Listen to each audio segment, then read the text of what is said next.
is the Big O Show. This is the Big O Show. All right, there he is, the man, the myth, the legend. That is Marcel Louis-Jacques. How you feeling, baby? You feeling good? Feeling good, man. Are you feeling Teron Armstead good? Tell us. Talk to us. We heard you've got listening devices inside Chris Greer's offices, and you're hearing everything that's going on right now. Tell us. Man, look, if I had listening devices, if I had bugs in that man's office, I think I'd break a little more news than I have over the past year. But, you're just easing it slowly but surely. You don't want to give away all your secrets. One of those, yeah, you can't. We're on to you. You have a listening device inside an Edge energy drink can that is inside Chris Greer's office right now. I know it. You gave him a six-pack. He thinks it's a present, but it's really a plant. I caught you. Look. If Edge wants to come, collab with me on some espionage gear, then yeah, I'm about that. But no, look. In all reality, so let's do this for everybody here in the comments who has ever had a job interview where it's not in town per se. They bring you to their office. They bring you to your new city. People don't bring you to their new city if they don't think they want to hire you. This is basically the final step. This is a formality. This is let me make sure I don't get there and it's wallpaper with roaches actually in the wall and let me make sure that this is not a facade. Let me make sure that this is real. Let me see these facilities. It's a beautiful day in Miami today. He's gonna take 2 steps out the plane and say, ooh, $90 million feels kind of good here. That's now hold on a second. No sales tax either. Ocean's right. Ocean is how far that way? Yep. Okay. No, so it's one of those where you would have to fumble this bag. If you're the Dolphins, you would have to fumble the bag in order for Armstead to leave here without an agreement. People I've spoken with think that, look, if New Orleans was going to keep him, if they were serious about keeping him, I agree. They would have franchise tagged him already. Which is, so he really wanted to play with, I think it's real that he wanted to play with Deshaun Watson. I think he was holding out to see what New Orleans would be able to do in that regard. Obviously, they did not get him. So come make a bag, my boy. The funny part is that's the move that makes this offseason incredibly successful. Because if you really look at it, they've done all the other things. And for me personally, I wanted 2 veteran linemen on this team. So you add him along with the guard, you're in. You did exactly what you needed to do because I think some of the other guys are going to turn out to be just fine. You didn't hit on all 5, but I know you hit on 2 or 3 of those guys. And so 2 or 3 of those guys will make up the rest of that line, and you'll be just fine. And maybe, just maybe, I was telling people, maybe it's about the 2 free agents at left tackle and left guard. And maybe you just draft a Boston College kid and move him to center. And that's it, dude. That's all. And then that's what you end up, how you fixed your line. And your right side is Hunt and Eichenberg, and you move on. Look, and this is what I've been saying for, what is it? We're going on, 3 weeks now, 3-ish weeks, that they didn't see this offensive line as a total loss. And you don't just miss on 4 top 100 picks in the past 3 years. Like that's a special amount of incompetence if you miss 4 times on something. All right. But either way, no, I think that it might not be like per se the sexy addition like we're seeing some of the other AFC playoff hopefuls make. It's not Khalil Mack. It's not adding Devontae Adams. It's not adding a Russell Wilson or a Deshaun Watson from a purely football standpoint. It's not like that kind of splashy, eye-catching move. But make no mistake, this guy is basically the consensus number 1 free agent of this class. He is the best available player in this class. He solidifies your offensive line. He brings a mean streak to the offensive line, as does Connor Williams. It's something that they did not have last season. I don't think they really had that angry, I'm going to try to put you under the dirt type of guy. They didn't have angry and experienced. They didn't have either. Yeah. Yeah, so like it's just I think it changes the dynamic of the offensive line if they're able to ink him during this visit or during this offseason cycle. It would be I tweeted out a few days ago because if you look at every playoff team from this past season, they all got better. I mean, the Titans added Austin Hooper and Robert Woods. The Bills added Von Miller. The Bengals have completely rebuilt their offensive line, and they've got obviously plenty of skill players and Joe Burrow to play with. The Raiders add Devontae Adams. I mean, it just goes on and on and on about the number. The Chiefs are still the Chiefs. You look at the guys who are the teams who are like a game out. You see what the Chargers have done. You see what the Broncos did. They were a couple games out. You see what the Browns did. They're a game out. The Steelers got better by losing Ben Roethlisberger. Like, so if they can make the playoffs with Ben Roethlisberger's water noodle right arm, then I'm pretty confident they can be in the hunt with Mitch Trubisky. So you look at the Dolphins, though, and you say, man, a lot of these guys are loading up for war here. Like a lot of these teams are stockpiling in this arms race.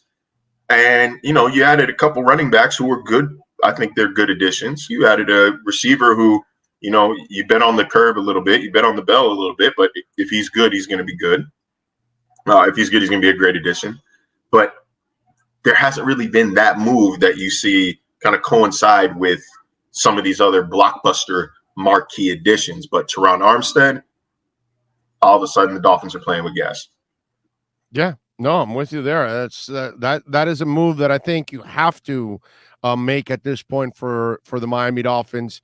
I think you can't let him leave. You have to fix this issue for Tua, because there's no way you're ever going to find out if the kid can play if you can't keep his ass upright. You know what I'm saying? I mean, I'm watching him throwing that video, a 71-yard bomb to Lynn Bowden, and I'm watching him look good. Like he's looking, physically good. Let's see if we can get some real coaching around this guy and some real blocking, and all of a sudden, I think you'll see a different player out there. Yeah, and he said it during his. I think we talked about it. I've talked about this before. Like, people will tell you this league, they'll tell you what they're doing. You just have to pay attention. And you heard it in his introductory press conference when asked about Tua. He says, Tua, I've never seen a quarterback win games by himself. He's got to have people to throw to, and he better not be getting hit. So there we go. He told us right there, we're going to go get playmakers. We're going to go fix our offensive line. By the way, how did you stop Tom Brady? Hitting him. That's what the Giants did. Twice. They took Super Bowls away from his ass because the kryptonite is get to his ass. He can't move. So get to him, hit him, make him uncomfortable. Why do you think he struggles in Miami all the time? Because they hit him.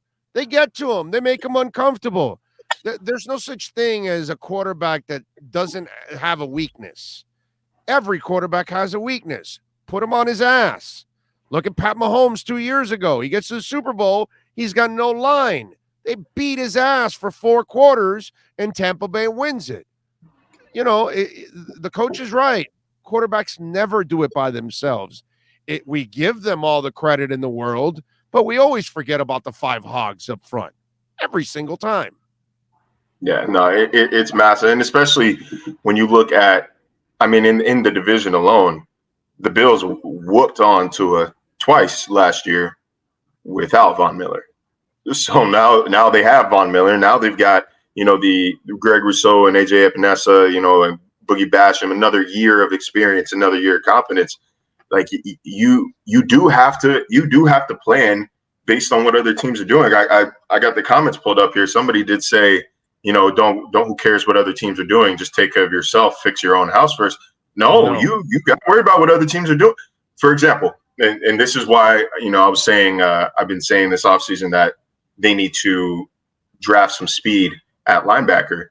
When Mike Vick was running rampant through the NFC South, the Panthers literally drafted Thomas Davis, an undersized linebacker from Georgia, because he'd be able to contain or at least keep up with Michael Vick. Sure. You know what I'm saying? So, like, you have to be able to. You have to design your team right now to stop the Bills. Yeah. They are the team of the division. So if you're the Patriots, you're the Dolphins, and you're the Jets, you must design your team to stop the Bills. Period. End of story. That's how you've got to do it. And that when you're the big boy in the division, everybody has to design their team in order to stop you, because that's the way they get to the playoffs.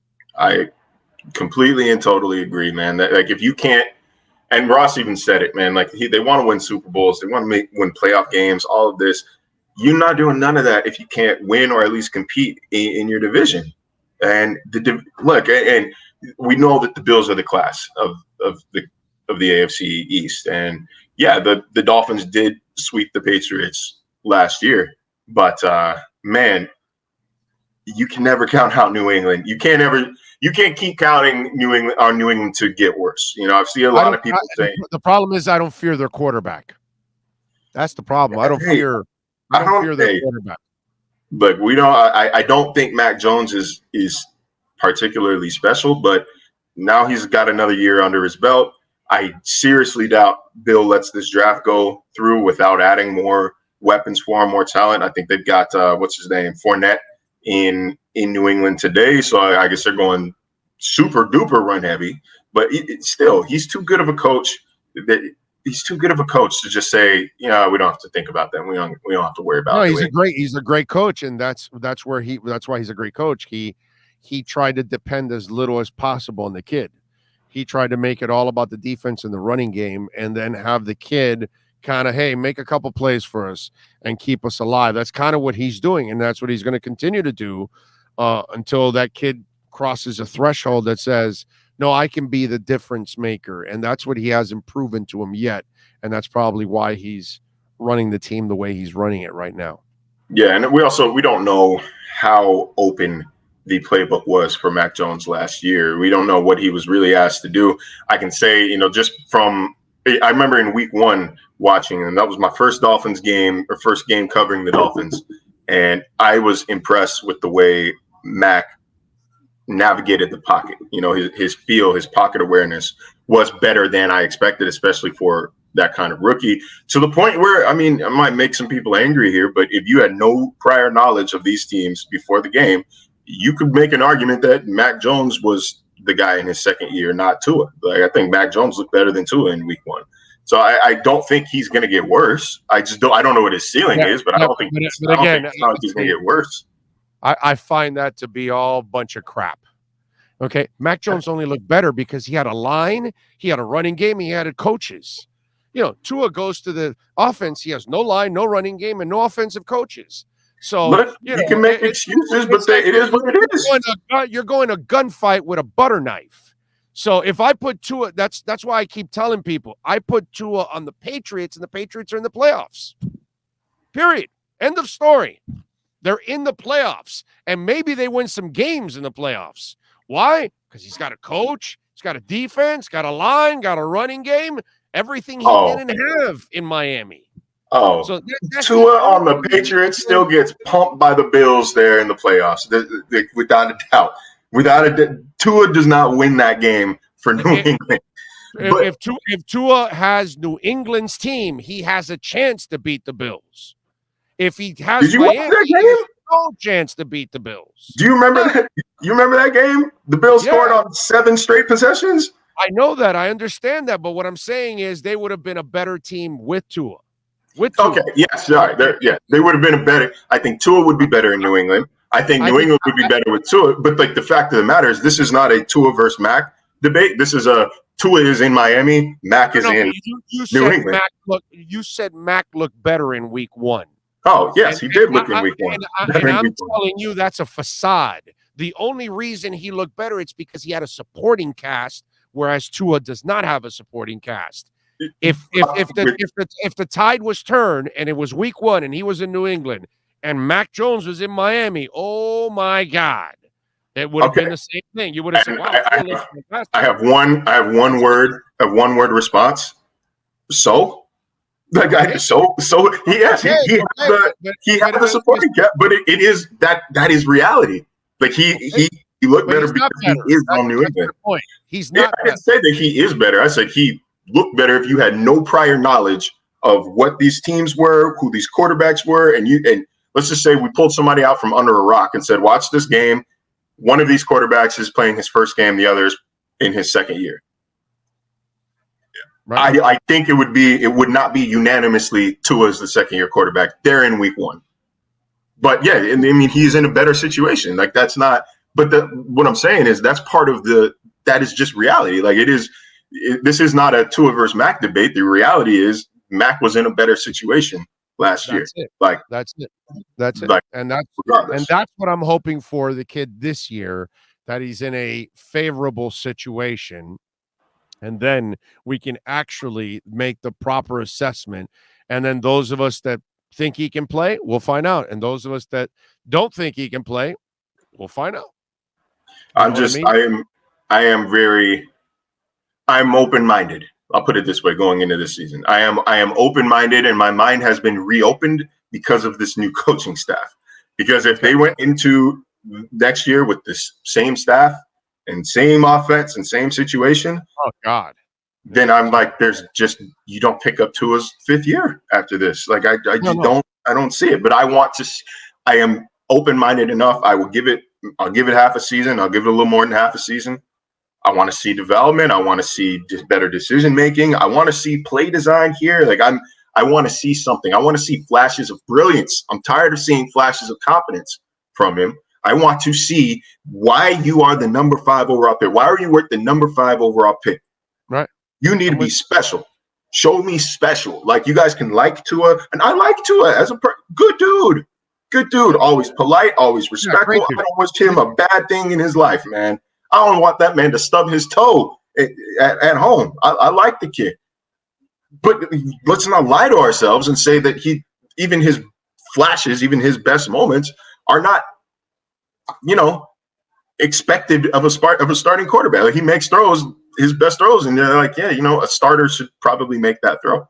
Like, I can show you a ton of great quarterbacks in their early years that made all kinds of bad throws, dude. Like a lot of his stuff, it's decision making. Like, a lot of things that he does wrong are decision making. He either tries to be a hero or he holds the ball too long. He dances too much. That's been going on for 50 years with young quarterbacks. And that's not what I'm worried about, though. I am concerned about his ability to throw on the run. When we're talking about arm strength, I have no doubt he can stand still and throw the ball 70 yards. That's cool. I can with a little bit of a get up, I can throw the ball 50 yards. I've done this before when people said I couldn't up in Buffalo. Like, I can throw the ball 50 yards. That's not super impressive for me for an NFL quarterback. But can he throw on the run? There were some throws where he's rolling to his left and still hopping to receivers 20 yards downfield. That's kind of a concern. Like, you've got to be able to improvise. And, Shane, real cute, but let's go pull up some tape on Peyton Manning and Tua and compare the two after their second year.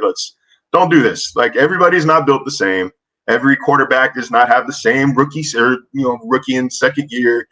Just because Josh Allen's good in year 3 and Peyton Manning was good in year 2 or 3, does not mean that, like, oh, Tua's on the same path. Like, we still need to see it. Like, these guys are different builds. Sean, do me a favor, take down the screen there for what's it called? For the edge there for a second. Let's show Mr. Louis-Jacques a little video here. Did you see this video? Let me see it. All right, you want running and throwing, right? I want running and throwing. You want running and throwing. Are you ready? You get running and throwing.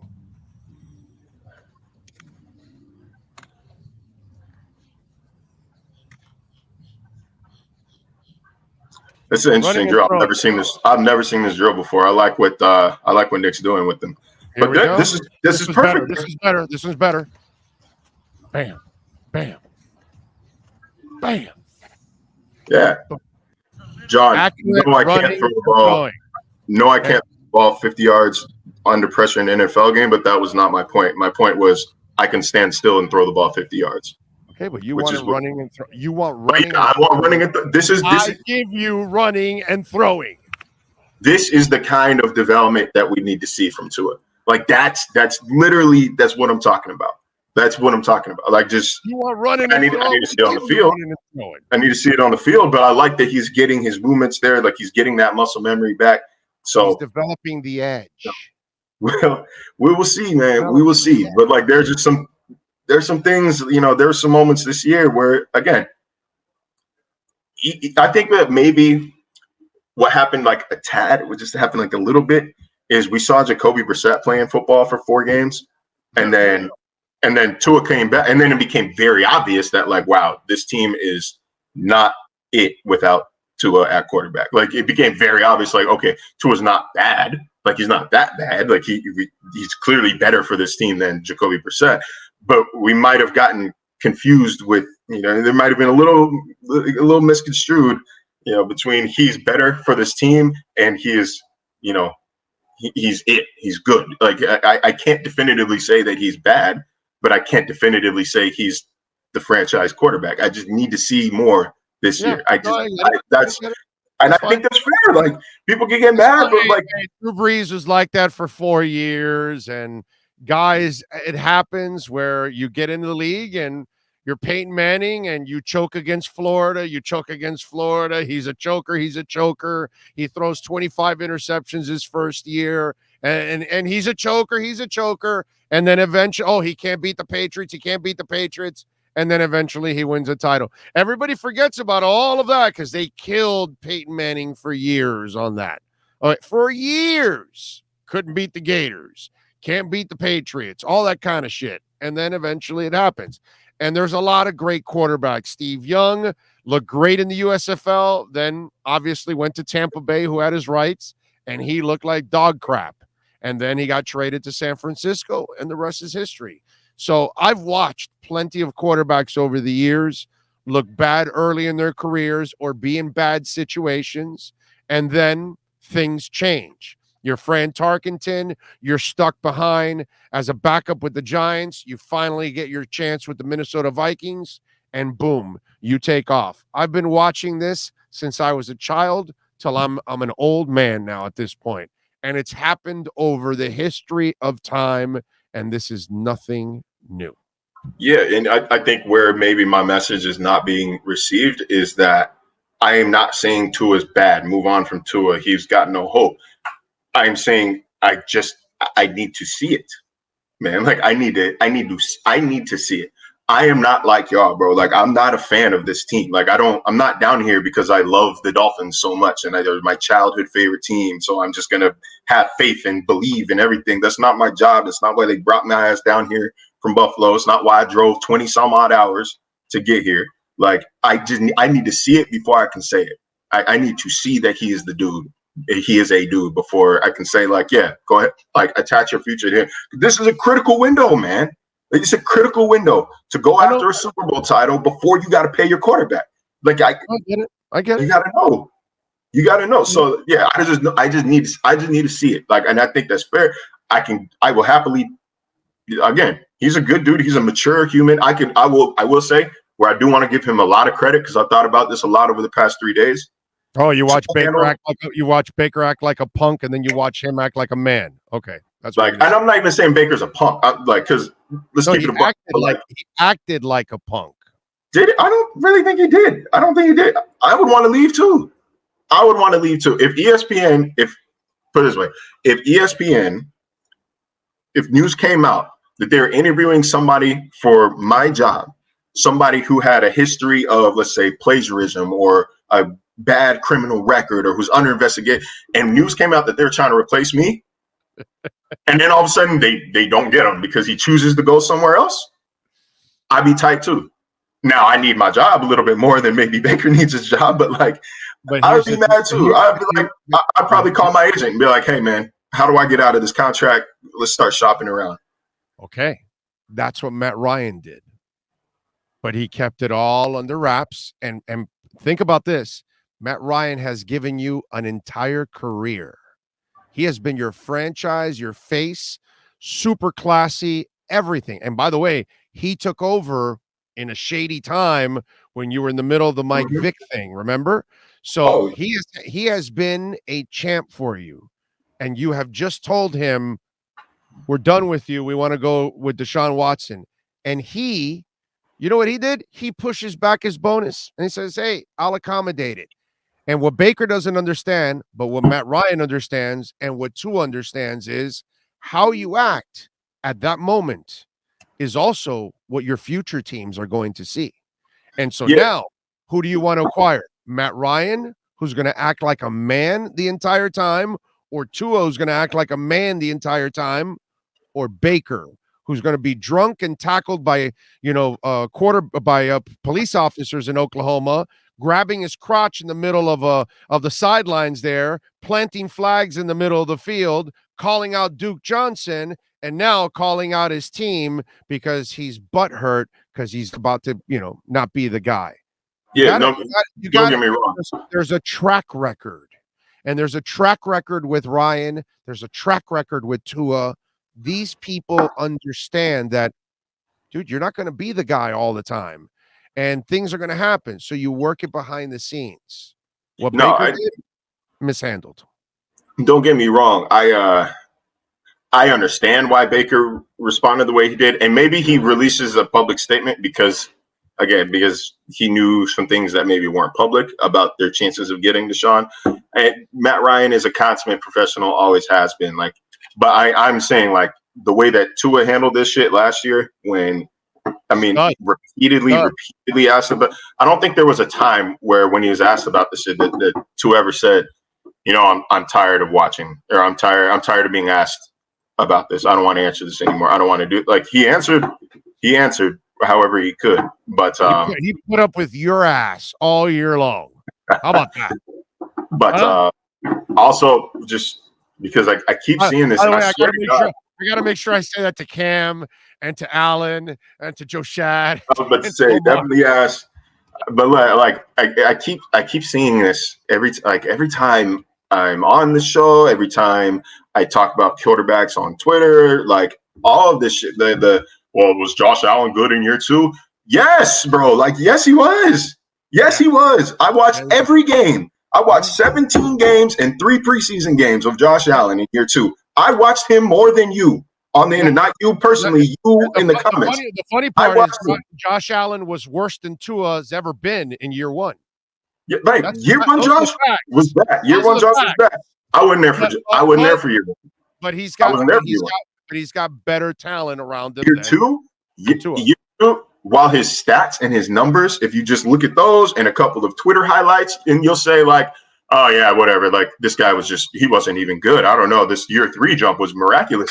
For those of us who watched every single snap of Josh Allen that year, just remember who you're talking to when you're asking me this question and arguing with me. Every single snap of Josh Allen last year, Josh made plenty of plays to help his team win throughout the season. He had bad moments. Sure. A lot of quarterbacks do. But he had those moments that made you say, oh, damn. Yeah. Thanksgiving in Dallas. I saw this man roll to his right in his end zone, 6 yards deep into the end zone on 3rd and long, on the run, fire a rope to Cole Beasley at the sticks. Man, I saw him personally fumble a snap, pick the ball up with one hand, and charge through an offensive line, charge through the line of scrimmage to pick up the first down on 4th and 1. I've seen him lead game-winning drives. I saw the flashes there that made you say, hold on. For sure. It's a matter of consistency, not a matter of ability. Right. With Tua, it's a matter of both, whether you want to hear it or not. So, yeah, man, I'm a little – I've answered this question so many times, I feel but nobody wants to listen. They're not comparable players after year 2. No, they're not. They're not comparable players, but they're also not comparable teams, and that's the problem. There's no Diggs on this team. None. He didn't have Diggs in year 2. He had John Brown and Cole Beasley, and Dawson Knox, who I think led the NFL, led all tight ends in drop passes as a rookie the last 2 years, hasn't he? He had Diggs in year 3 and year 4. Oh, years 3. That's right. Yeah. Years 3 and 4. That's right. So I would, and they didn't have a run game in year two. They have a much better line, a much better run game, carries in like week 12. Much better offensive coaching staff. It's not even close, dude. Definitely better staff. He had a better support system around it. I don't know about supporting cast, but support system. Yeah, I think Josh Allen had a better support system. If he has a better offensive line and running game, he does have a better supporting staff. Period. That's all you need. I mean it in terms of like about the receivers. The receivers to me and the tight ends are not that much of a difference. I don't care about that. But if he had a much better offensive line and a running game, that's something that had a better offensive line, a better offensive line by default. Yeah, he's never had any offensive line or a running game. That's the problem. Yeah, Josh had a better offensive line by default because it wasn't what we just saw in Miami last year. Run game, it was made better because he was a runner, because he ran the ball. But and Motor was good. Devin Singletary was solid as a rookie, but that staff gave Frank Gore a lot of work. Man, I can remember us like we would be asking Sean and Davo ad nauseum, why is Frank Gore still getting the ball 13 times in week 14? Like it's they didn't have really, but the difference was he had a when I say support staff, he had a coaching staff, he had a front office, and he had a locker room that all believed in him. If you ask all of these guys, which I did because I was in that locker room, y'all, again, just quick reminder who you're talking to. I was in that locker room. All of them dudes believed in Josh Allen from the jump. They knew he was the guy. They just wanted to see it on the field. Like they knew, okay, like this guy is going to be special up here. He has all the traits. Just need to make sure that he's coachable enough to receive it. He improved. Bang, bang. Like that's what happened. So that's why I'm keeping it. I want to keep an open mind with Tua here. Like, I know, but remember, you don't develop if you don't have Dable, if you don't have Dorsey, if you don't have the offensive line, if you don't have the support system around you. You look like you look in Wyoming. You look like you looked at the Senior Bowl. You look like you looked in the first year. You know what I mean? So it's what he was. The supporting staff and the people around him, it's what made him what he is now. He didn't make himself that, because if he did, he would have looked like that in Wyoming, but he didn't. Yeah. So that's the difference. So again, environments goes back to the initial comment you had. Well, Mac looked better than Tua in week 1. Yeah, of course he did. He had the better people around him. Of course he's going to look better. So these are the things that's why this is very important now. Now we get to see and assess it, and we'll see if he can get it done. Yeah, man, coaching is critical. You look at, it's everything. You look at Josh he went from, he was like a 6'2" high school quarterback, not recruited. He went to JC, so JC coaching. Then he went to Wyoming, which is what are they? Mountain West coaching. Yeah, he didn't have a lot of NFL players around him. I think Tanner Gentry. Like, raise your hand if you know who Tanner Gentry is. Exactly. So he didn't have that much. Even rookie year, Brandon Beane said they didn't want to play him as a rookie. He had to play because everything else was a disaster. He had to play his rookie year. So like he looked bad because he wasn't ready.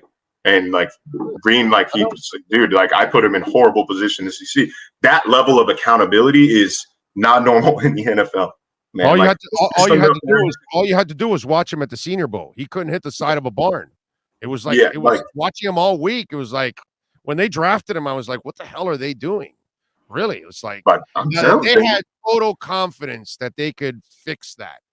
Because most people would not have confidence that you can fix that. Because I personally, and he's still not there yet, but I am a strong believer that you're either accurate or you're not accurate. One of the two. And that comes from when you're a kid all the way through you're a pro. If you're not accurate, you're never going to be accurate.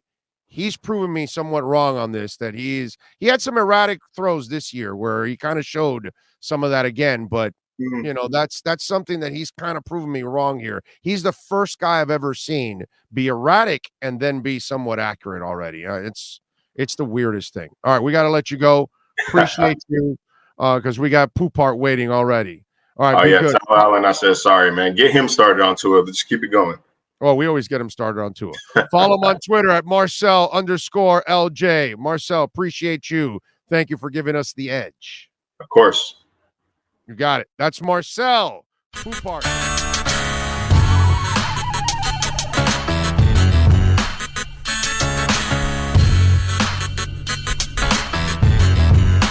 This is the Big O Show. This is the Big O Show.